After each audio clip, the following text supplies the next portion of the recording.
Good morning, everyone.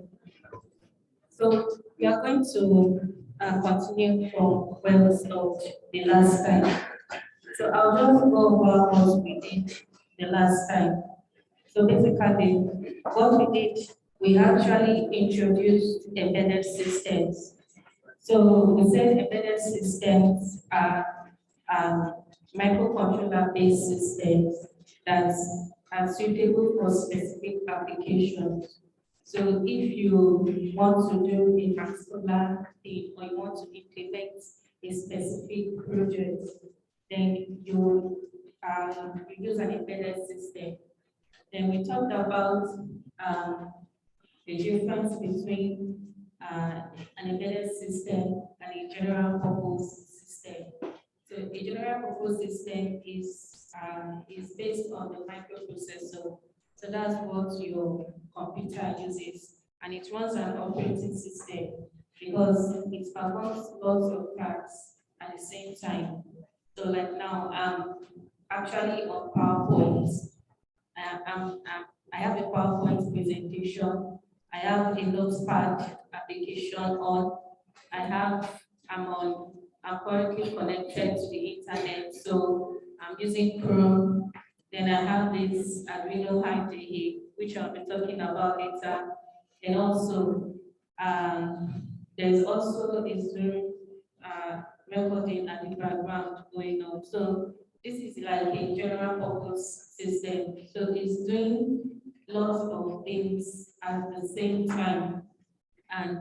But for embedded systems, you are just doing just one thing. You are not going all over the place, just doing everything. So you know you have an application and you design for that particular application.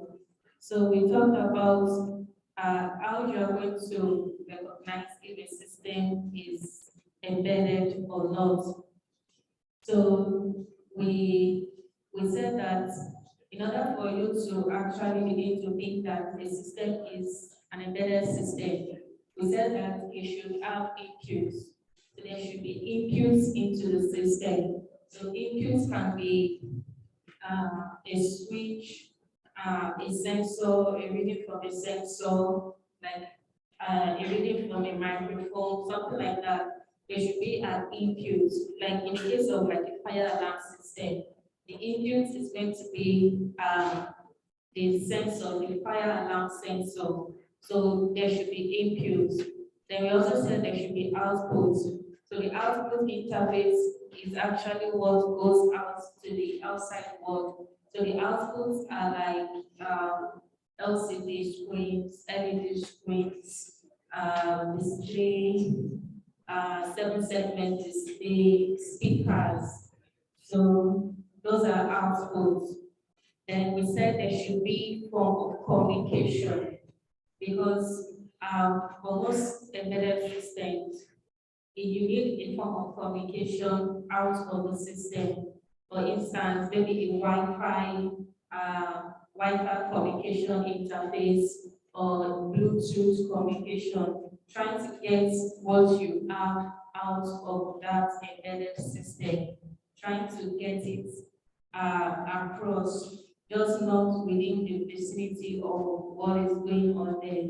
Then also, even within the microcontroller itself, there is communication. So we talked about the different communication interface that is possible. So we are going to be moving on from where we stopped. Then the purpose of this class is to demonstrate what an embedded system can do.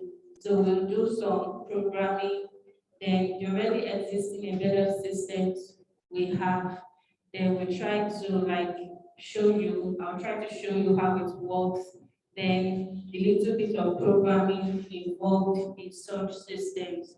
So before I actually start that, I want to talk about the microcontrollers because, like I said, when a system has a microcontroller, then you know that it's an embedded system. So we have different types of microcomputers, or we have different families of microcomputers. So we have like the PIC, we have the PIC microcontroller.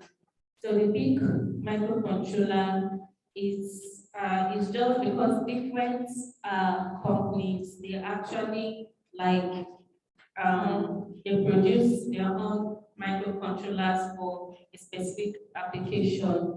So you have the PIC family, you have the uh, Axel family. So the Axel family, so you have the PIC. So this is the PIC I'm talking about. So they produce their own type of microcontrollers, also Texas Instruments, National Instruments, and Intel, then Atmel. So this Atmel is actually based on the Arduino. Then you have other different manufacturers that they actually get to manufacture the microcontroller. So how do you choose a microcontroller for your project? So what are the metrics to actually consider? So the first one is the power consumption.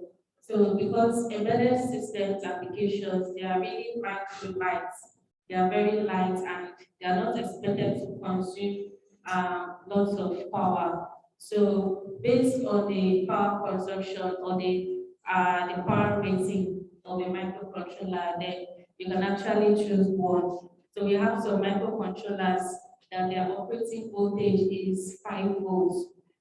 And some microcontrollers, their operating voltage is 3.3 volts. So based on that, because in the case of 5 volts power voltage, then 3.3 volts voltage.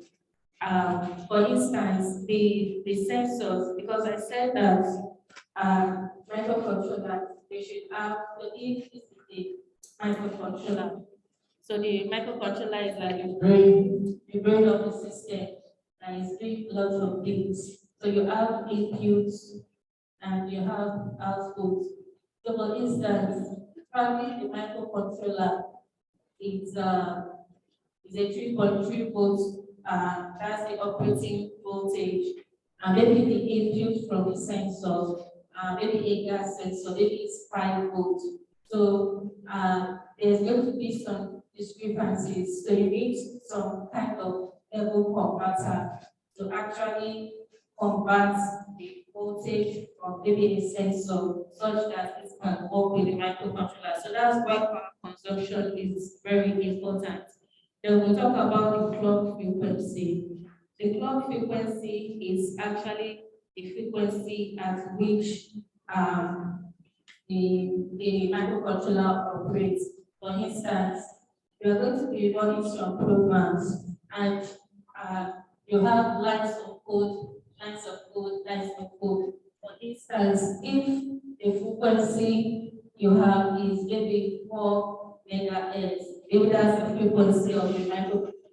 So it simply means that each line of instruction is going to the speed at which each line of instruction will execute is going to be at 4 megahertz. I know 4 megahertz and this is a frequency, and in time scale is like 1 divided by 4 times 10 times 6 seconds. So you know how fast this is. So if you want a microcontroller such that your clock frequency is really like you want it to be very speedy, then you go with the clock frequency one. Then we talk about I/O pins. So I/O pins are simply input output pins. So what are output pins. I think you should already have an idea because for a microcontroller, there should be inputs. So definitely there are input pins for that. Then there should be outputs.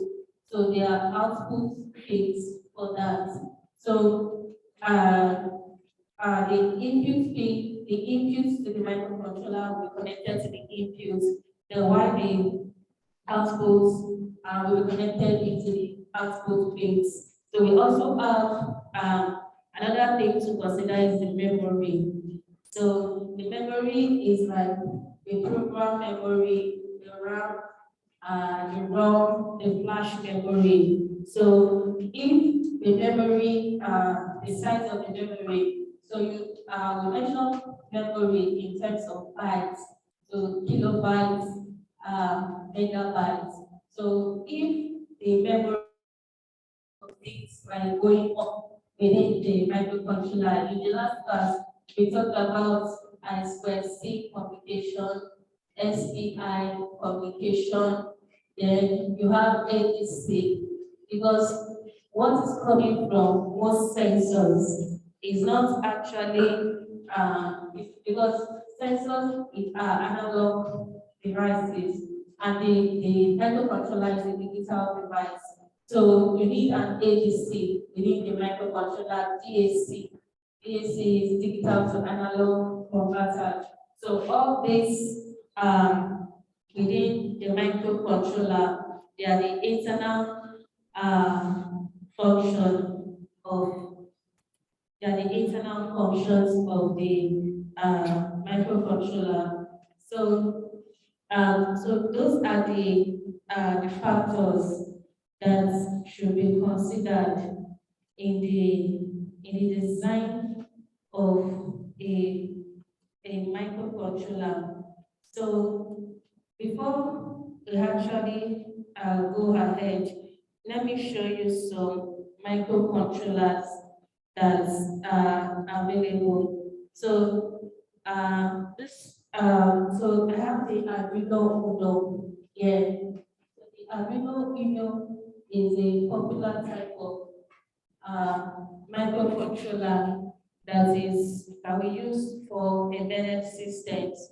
So the reason why the reason why the Arduino is very popular is that it's open source, and you all know what open source means. Open source simply means that when you want to program this, or probably you have an embedded system you want to create, maybe like a fire alarm system, or even maybe a CCTV monitoring system, the code, a lot of people have worked on it, and being open source, they put in the code online. So everything is open source, and they have the open source community.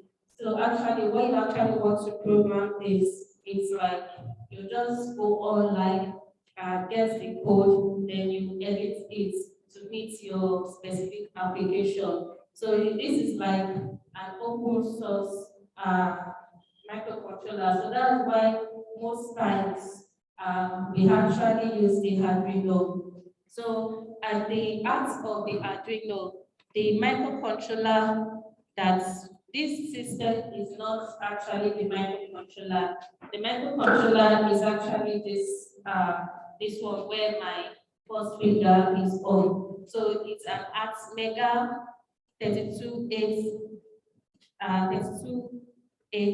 microcontroller. So I was talking about the I/O pins. So this microcontroller has 14 inputs and output pins.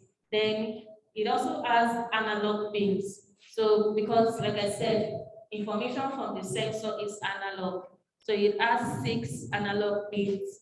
Then PWM pins. So PWM actually, what we use PWM to do is we use it to when we actually want to achieve a particular speed. For instance, if you connect the microcontroller to maybe a motor, a DC motor or a sample motor, that motor is good because I made mention of inputs and outputs. So one main output is in motor, because motor is used for like a fan. If you want to actually move a fan, use a motor. So like in maybe in a robotics car, the wheels are controlled by motors. So motors are like very important outputs in embedded systems. So PWM is used to set the speed of any particular actuator or motor you want to do, you want to work with. Also LEDs. LEDs can also work with PWM, because when you have like maybe this light bulb, then you want to set the brightness